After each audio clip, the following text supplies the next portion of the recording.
A trip of a lifetime for over a dozen veterans leaving from Boones Creek and going all the way to the nation's capital. During the next hour, you will ride along on Honor Flight's latest journey, Mission 10. Very few people get that honor to begin with. And just to be out there and participate is totally unexpected. Hear their stories as they look back on their time spent in the service. Out of high school, I went to college because I had a scholarship, finished the semester, didn't like it. Came home, told my dad I was going to Marine Corps boot camp because I always wanted to be a Marine, but also always wanted to fly. Learn why this trip is so meaningful for our nation's heroes. It brings back those days that they were here with us and that were really good. Experience each stop with every member of Honor Flight Mission 10. It's just an honor to see this statue here, honoring all the past Navy personnel. My dad was there in World War II and things. With a special surprise for each veteran to wrap up the trip. It really is touching. I love you very much. You make me happy. Love, Lily.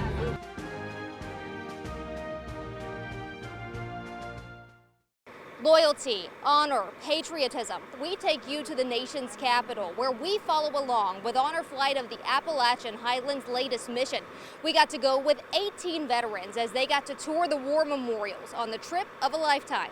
Honor Flight of the Appalachian Highlands is our name, and truly the most important part is the honor that we give those veterans. We didn't know each other before this trip, but we all had something in common before this trip. When we leave on Friday morning, they're a little bit quiet.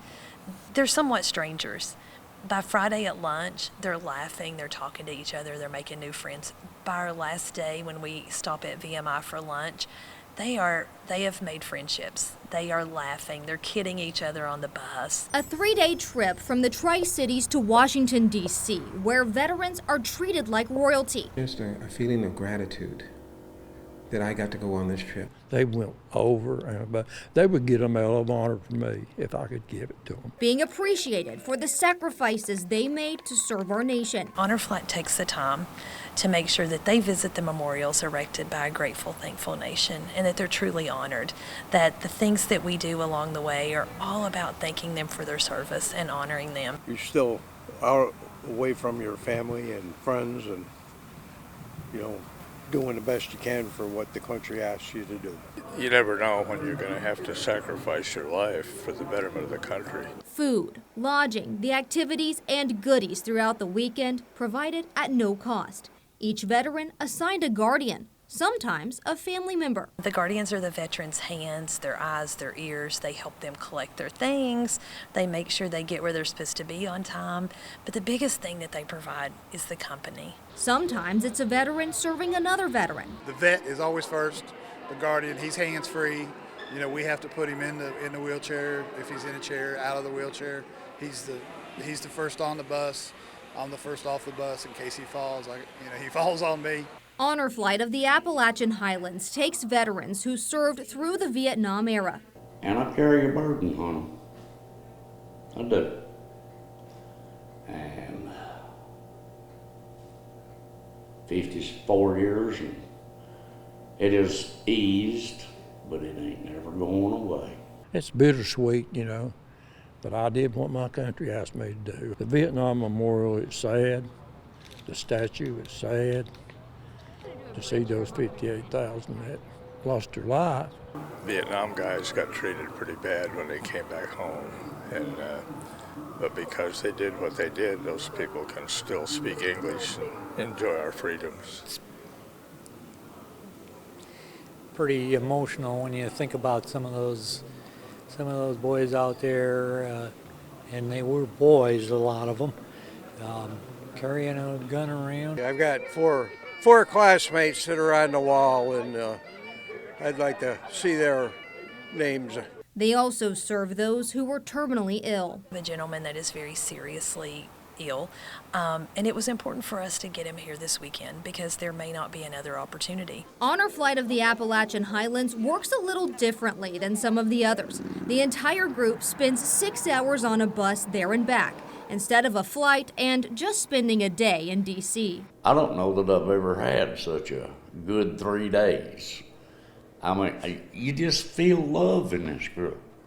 And I need it, baby. I need it bad. In that 3 days, they're not just getting to see memorials, they're getting to do that with their brothers and their sisters who have walked in the same footsteps. And they get to come together and have those friendships and those moments. There were almost no words to explain it. It was just an incredible trip. I really didn't know what to expect going in, but it was just incredible to meet all these people and to be together. How excited are you about going to Washington? Very excited. First trip to D.C. It's a trip of a lifetime, and I love the idea that we're going with other veterans. How excited are you to go on the trip? Oh, very, very excited. Mission 10 took off from Boones Creek Christian Church on the morning of October 11th, just 2 weeks after Hurricane Helene ripped through the region. Even with the flooding at home and all of the destruction, this trip was hope, and this trip was promise, and this trip was coming together and honoring these veterans. The group escorted from the church by Rolling Thunder and up the interstate to the state line. Then onto the first big stop of the trip, the D-Day Memorial in Bedford, Virginia. I remember I was in Appalachian, Virginia, and everybody was hooping and hollering, the horns were blowing, and I remember all of that. I was just a small boy. Had some cousins to serve. They didn't come back. It's just chilling. It chills you to know all of this went on. Friday is mostly travel and dinner before resting up for a long day in the nation's capital. Although there aren't any World War II era veterans on this mission, the massive memorial is still a sight to marvel at Saturday morning to remember the soldiers before them. Only a few years removed from World War II, Korean War veterans are dwindling each year.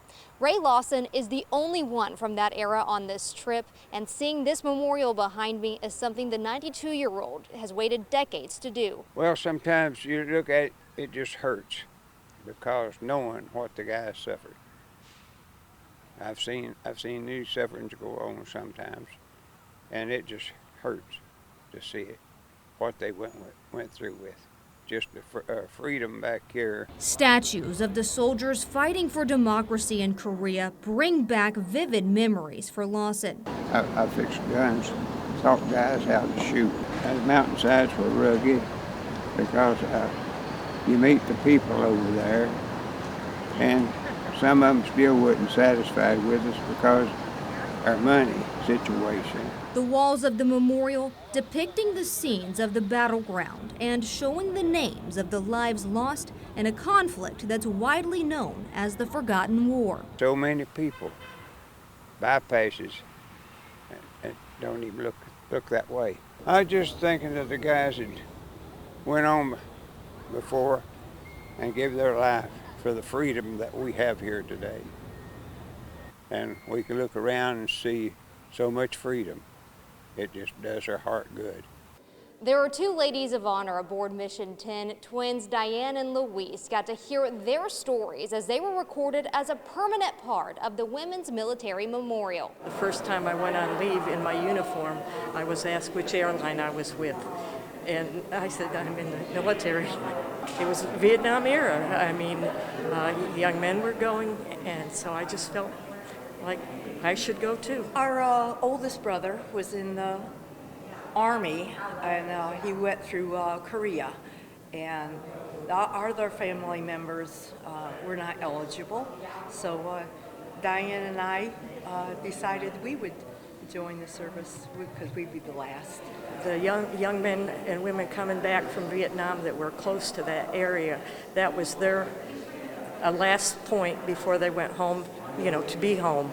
I probably missed out a lot back in 1968 because it was still new for us, and we got out without knowing that we could have served in the reserves or even going on to further enlistment. This is in honor of your service from the Military Women's Memorial, as well as your honor flight.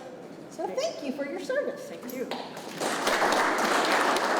I feel honored that women are veterans too. On behalf of the Military Women's Memorial and your honor flight, thank you for your service. Thank you. It is a real honor and to be respected as a woman in the military service. That's what it's all about. And in this day and age, women can do anything. Not like when I was in, because I had volunteered to go to Vietnam, and they weren't taking female medics in Vietnam, so I didn't get to go. Right now, there's no difference between a male sailor and a female sailor, so they have the same opportunity. Louise was a storekeeper with the U.S. Naval Waves. Diane, a nurse at Tunnel Army Hospital. It took me 17 weeks to make E5. It took her 2.5 years. At the right time, I was able to make E5 also. But I didn't before I get out. I didn't have to take any tests, though. It just happened. I wouldn't change anything. Coming up, a solemn stop at the Vietnam War Memorial. I have 4 of my high school classmates that are on the wall. Things have changed in D.C. a considerable amount, but that wall don't change. And the Korean War isn't the only one that left its impact on the Lawson family. The Vietnam War left its mark too. We'll learn more about that after the break.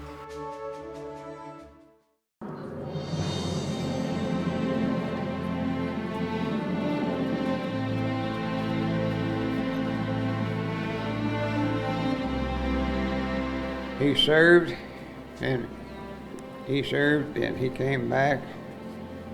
Him and I was on the same orders. He took my place.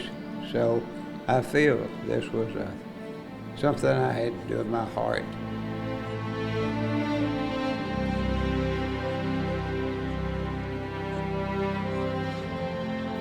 Your brother struggled a lot when he came home, didn't he? Yes, he did. How? Well, he had that Agent Orange in his lungs, and it got him.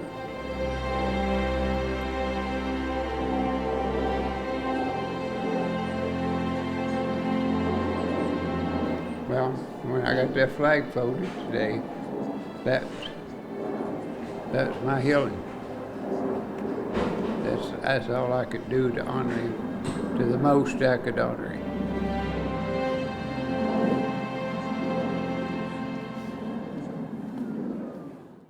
Honor Flight of the Appalachian Highlands has a heavy focus on honoring Vietnam War veterans. All but 2 on this mission served during that era, making this stop one of the most somber, as many of them looked for the fellow names of those that they served with who didn't make it home. We didn't accomplish what we started out to do. So, and I hate to hear even people say anything about us losing the Vietnam War. When we won almost every battle and everything we went into, it was more of a political loss than anything to do with military, I think. I made a graphite printout of a young man that served with me in Vietnam in the 335th Aviation Company. We were known as the Cowboys, and the flight platoon that he was in was a Ramrod. A very short time. The other 4 I got earlier, I went through flight school with, so I knew them all the way through flight school. Then I knew them also when they were in Vietnam and what they did. Dewey Howard had 3 combat tours in Vietnam. A young man named Harkey, he was killed his 2nd week in Vietnam. That's one of the names I extracted just a little bit earlier. He left behind a wife and a child. He was killed in action. I think, if I remember right, it was on a combat assault, and they took incoming fire on the flying in, and then he got killed. As somebody that did make it home, how hard is it to come here and to see these names? Well, this is like the 10th time I've come here, and I always have tears in my eyes when I come, and it's always solemn. Tony Sifford missed the plane to Vietnam and ended up serving in Italy for most of his duty. Real glad I didn't, because my brother just came back from over there. He'd been over 13 months. He was the Marine Corps. He was a machine gun operator, so we didn't know whether he was coming back or not. We was a bunch of kids, went off to war, didn't really know why we was going, but we went, we fought, we came home. As somebody that made it home, what does it mean to you to see these names on the walls? Well, it makes me feel how blessed I am, how fortunate I am. I came back unscathed. We weren't treated very well when we came back, but that's cool. What does it mean, as you say that, what does it mean to see this wall and to see the respect and the honor that veterans are getting now? Well, I think they're due it, and I'm blessed to see it. Me and my two brothers were all in at the same time. It was three of us in, so. I went years I would never speak about Vietnam. Never would I speak about Vietnam. And I worked with people 25, 30 years, Vietnam veteran, didn't even know it. That's just the way it was during that time. All Vietnam people were brothers. We're brothers. I mean, did the same things. Just pretty emotional when you think about it. You know how important it was to them to make that decision to join the service. War's tough. There's no good in it. I was in Papa Company, 75th Rangers, in South Vietnam, stationed up on the DMZ. And we pulled long-range reconnaissance patrols, search and destroy, search and kill, and a lot of body recoveries. The smallest Ranger company, there were never more than 60 men that were allowed to go in the field, sometimes getting down to 8 or 10. And those were tough missions. And I lost 2 teams of my brothers over there, one at Christmas time in '69, and Sergeant Side's team went down in September of '70. And each one of those teams had a lone survivor. Eddie Johnston broke down at the Vietnam Wall. I knew that I wanted to visit Sergeant Dow's team again. He's the one that went down in Christmas. And I knew I wanted to go visit Harold Side's team again. He spent a lot of time doing aircraft recovery in Vietnam. It didn't matter if it was infantry, artillery, or whoever got shot. Some of us was in the air with body bags in the Huey, headed that way. And none of that's ever been pleasant. You're so few men, you depend on each other for every breath. You take care of each other, and you get close to each other. And you don't ever forget them. It took me 5 years to be a human again, if I've ever made it. And these times I ain't made it back to human being. More than 50 years later, the emotional wounds are still healing.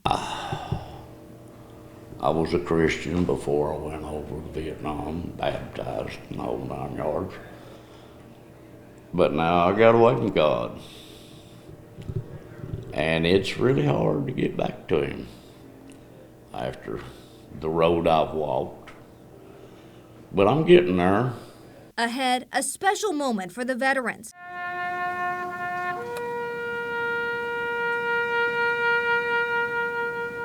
How an impactful part of military life is relived decades after they wrapped up their time in service. Semper Fi is a way of life for Dewey Howard, the only honored Marine on this trip, but it's not the only way, as he was also in the Army. Marine Corps have a lot of pride. Semper Fidelis, we really do. Once a Marine, always Marine, which is true. But if you get in the right outfit in the Marine Corps, in the Army, which I was, there's a lot of pride there too. So it just builds camaraderie, and you have a multi-background, so to speak, that you have a lot of different images, a lot of different experiences to pull from, which help you out. And so a lot of things I learned in the Marine Corps, I could transfer over to the Army to help some of the Army guys out.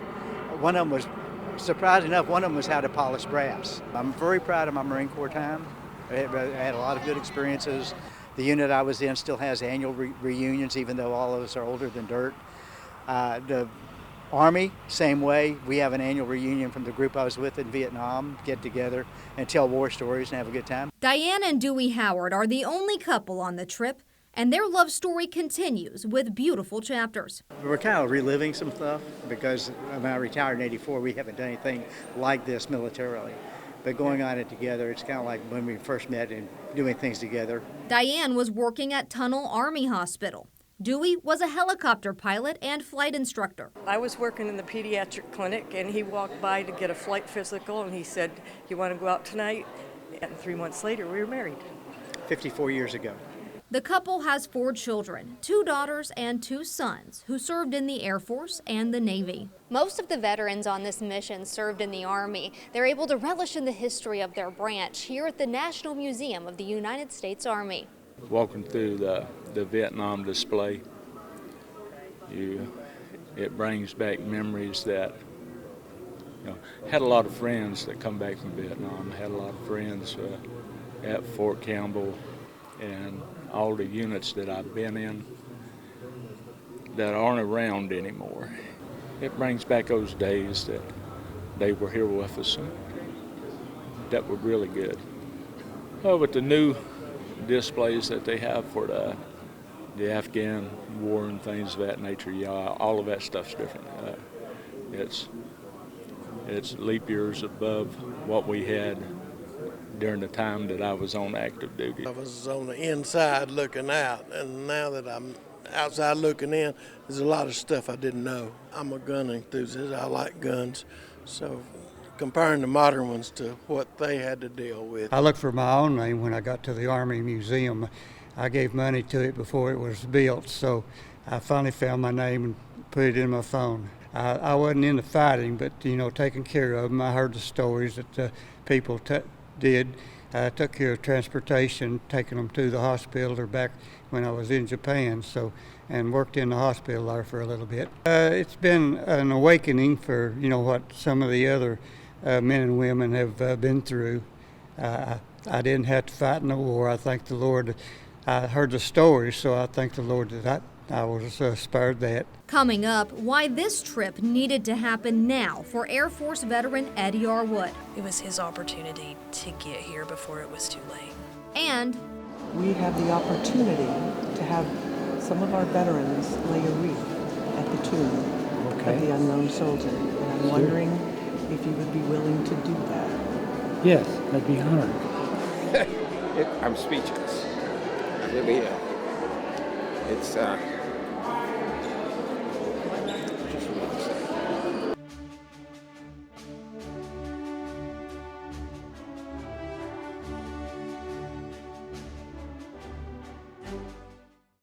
Mission 10 needed to happen soon for Air Force veteran Eddie Arwood. Yeah, well, I have some cancer stuff, and it was caused by toxic chemicals. So, and I've had a couple operations, and I had a really bad experience with chemo. So they can't ever give me chemo again. So it's gonna, at some point, they consider me terminal when I'm in hospice care, because there's nothing that can be done. So It was important for us to get him here this weekend because there may not be another opportunity. I just put my name in the hat basically and was selected, and I'm very happy about that, because maybe by the time the next one comes, I may not be able to travel, or maybe already traveled. 4 veterans on this mission had the honor of laying the wreath at the tomb of the unknown soldier, one of the most coveted ways to honor those who gave the ultimate sacrifice.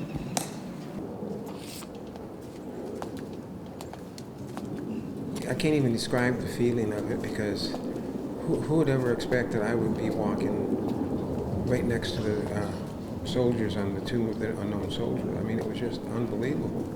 It's an honor that I would never thought I'd get to do. To be selected to go forward with what I did today, it makes me feel honored because of he is a soldier. Because what military means to me.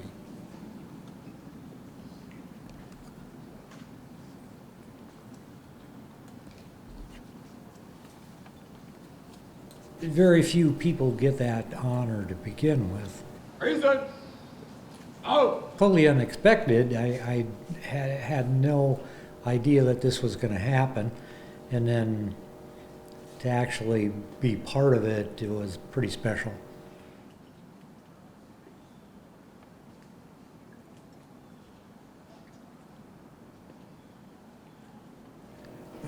We may not know that soldier, but he did his duty. He stood up. He put a line in the sand, and he said no further. He gave up his life. He gave his all. That's pretty awesome.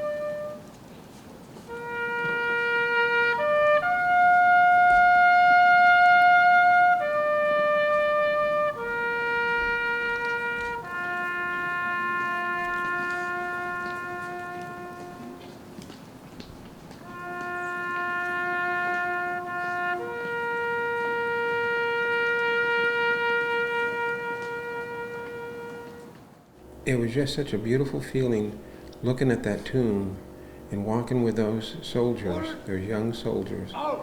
And I know I'm not explaining it right, but it's just a feeling of gratitude. The Tomb of Unknown Soldiers has always been a favorite place of mine because you don't know who they are, and you go and you think about them or whatever, and we're here and eating meals and running up and down the interstate, and they never got a chance to do that. An honor, because we don't know who he is, and like I say, to be a soldier in the Army and know your fellow man. He could have been one that I knew or one I didn't know.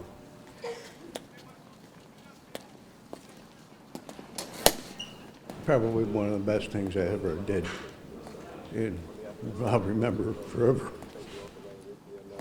Thank you for your service.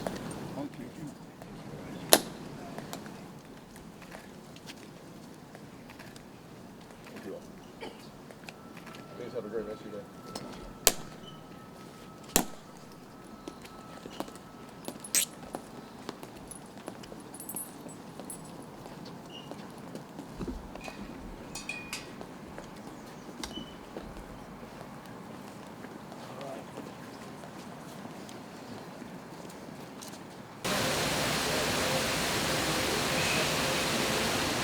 I was a storekeeper, and I worked at the clothing and small stores at Naval Station, Norfolk, Virginia. Still have a friend that I graduated with, and she went into the Navy.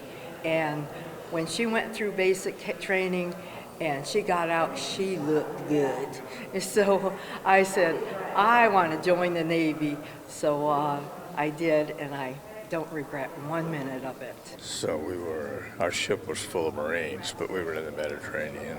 But the Navy hospital corpsmen are the ones that go into combat with the Marines. I served 4 years in the Navy, so most of us were Navy in my family, so, kind of holds it, it's kind of close to my heart. Each person on the trip gets one carnation to lay at the memorial of their choice. My dad was there in World War II and things, and it's just, and I can't explain, it's just a feeling that this is where I need to lay my carnation, and that's where I laid it at, right there. It's been really good as you look at all the memorials and so on. It reminds you of that you're part of the link.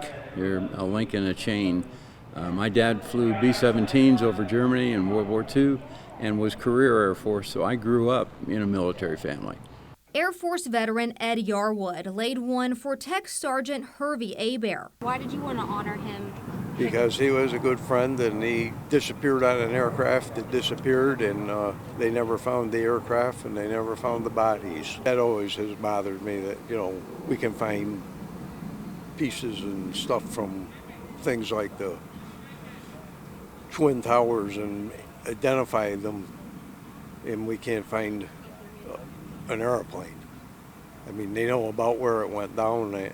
Throughout the trip, veterans who never got to take an honor flight are remembered, with a framed photo being taken to each and every stop, with members of the crew taking their pictures along the way. Some of the veterans have never been to the nation's capital, so other stops, like the 9/11 Memorial at the Pentagon, are part of the itinerary. For this is my country, to have and to hold. Moose lodges and Knights of Columbus groups provide meals for honor flight trips, keeping the patriotic spirit with singing, decorations, and touching items like the Buddy Poppy. Flags really lift me up. Anything like that. It is really a great trip. The last stop of the trip is the Virginia Military Institute, where the veterans take a tour and spend some time with our nation's future service members. And we kept all these letters from my days in Vietnam. After the break, an emotional surprise to end the trip. Very touchy. Very touchy. Mr. William. All about the honor flight's mail call.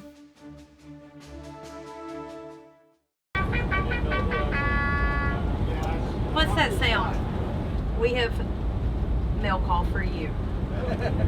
Mr. Larry Buckingham, you have mail, sir. This is a letter to say thank you for all you went through, not only for your family, but for your country. Thank you for the character and qualities you have instilled in me, and for the opportunities to be successful in life. Thank you for the opportunity to share this honor flight adventure with you, as it is something that I will always remember. This is a letter that my wife sent me on in October of 1968.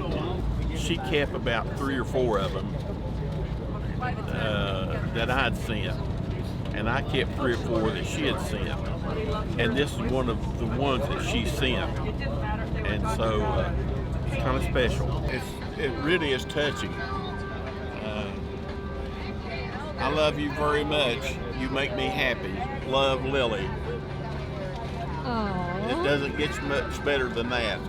Mail call is a special time on the ride back, where each veteran gets an envelope filled with cards and letters. Some of them are from the guardians, who are often their children. Dad, I'm truly honored you asked me to go on this special trip. Thank you so much for your service to our country, not only then, but now. You've always been there for me, even when I know it was difficult. So thank you for not giving up on me until I could find my life's path. He asked me to come along, which was very special. You know, as you get older, you don't spend as much time with your parents, so to spend a whole weekend rooming with them, which is strange because it's been a while, but we've had a great time. I had a good time with him and enjoyed don't get to spend as much time with him anymore as I used to when he was growing up. So, and it's probably the most I spent with him in a long time. Ever since I was a little boy, I can always remember your military experience. It's always from your heart. It's always genuine. That's always followed me in my life and led me to join the Air Force. So I love you, and I'm so glad you got to come on this trip. Love, Michael. What does it mean to do this trip with your son? It means everything because he's the one I want to see this mostly with me. I mean, they'll be there for a long time. So. Mail call isn't just sappy, with family, friends, school classes, and others sending their thank you for their service. Mail call was never quite as prolific. I just can't understand. I don't never get all this mail. It's the most mail I've ever gotten in a long time. That's my lady that helped me fold flags on the Scouts. Were you surprised? Yeah, one from the kids. I'd heard about the others. I didn't think we'd have any from family. When I was in Vietnam, she used to write me with letters in red ink, So I call her the Red Baron, so she called me the Snoopy. So it's just little nicknames we had for ourselves. And that letter says it all to me. I think he's enjoyed it as much as I have. Honor Flight trips create special memories for more than just the veterans. It was an honor just to be able to help them with anything they needed, to support them, and just to be together. Coming up, hear from some of the Guardians who helped pull the trip off.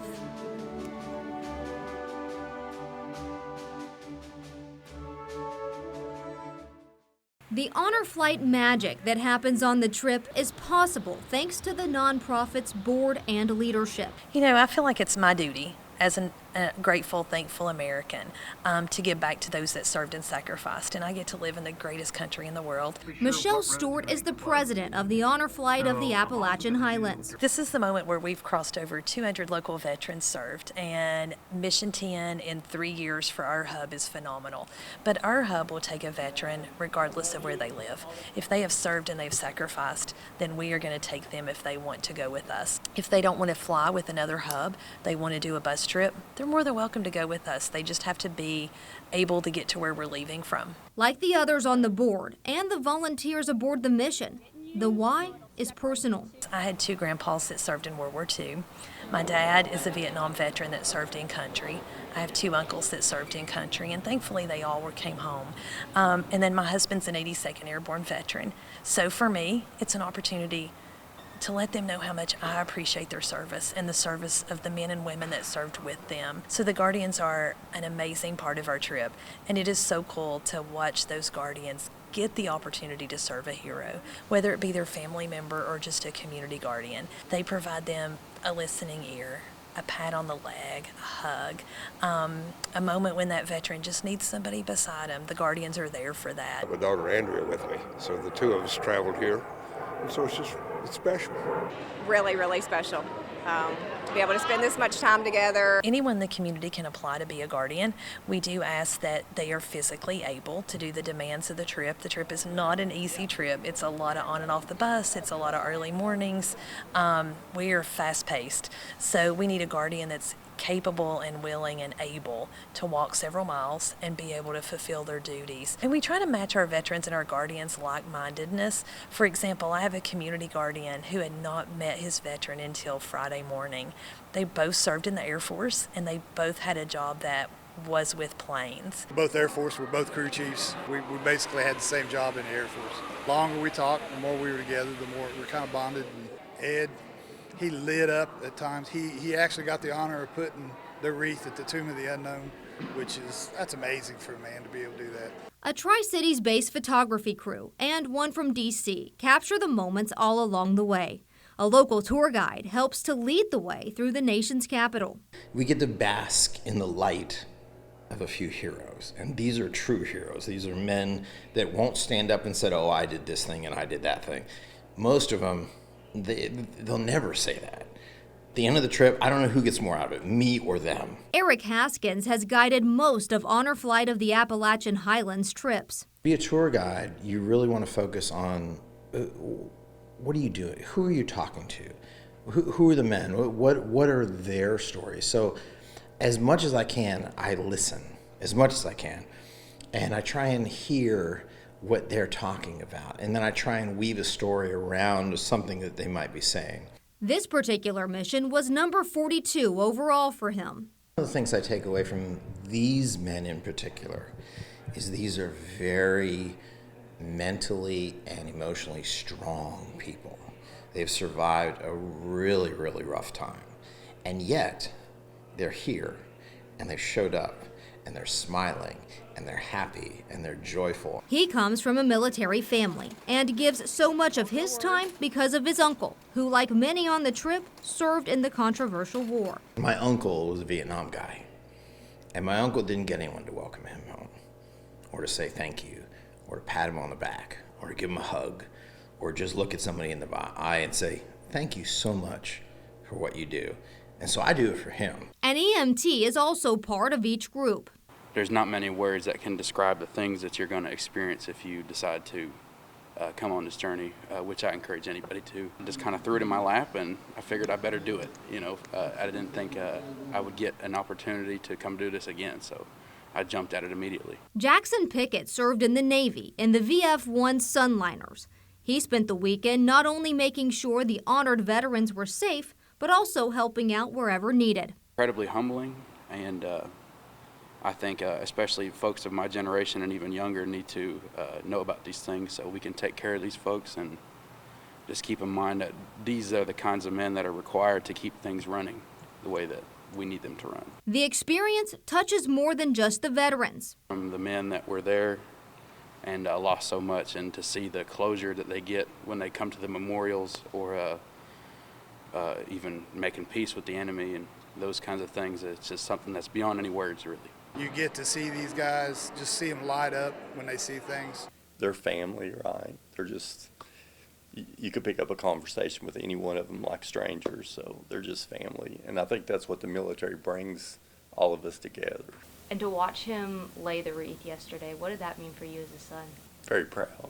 Very proud, and I know how he feels. The trip is truly a once-in-a-lifetime opportunity, as more than 50,000 Vietnam veterans are on a waiting list across the nation. It cost us $400 for each veteran that we bring.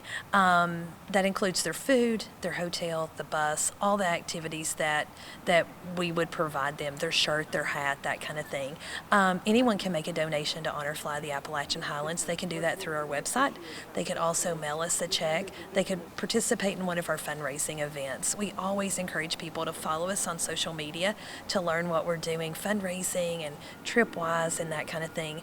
But it is definitely a way for the community to support what we're doing to honor veterans. About how much does one trip cost total? One trip cost us about $12,000 total.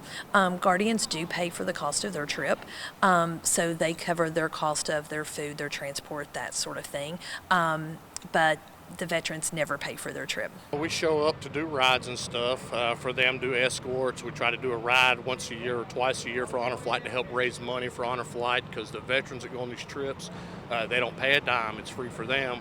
So we try to do a ride to help them raise money to be able to do these trips and sort of things. The Dog Tag Brigade is just one of the groups that helps raise money to take the veterans on a trip. But they also help to bring them home, providing an escort from the state line back to Boones Creek Christian Church. These guys made the ultimate sacrifice. They signed up a blank check to their country to give their life if needed. They were some of the lucky ones that made it home. It's the least we can do to honor their sacrifice of going to combat or just serving in general. So our guys are all about it. I mean, some of them do have other commitments some days, but everybody that can, they're always here. Thank you, buddy. The return home is a celebration of their service, too.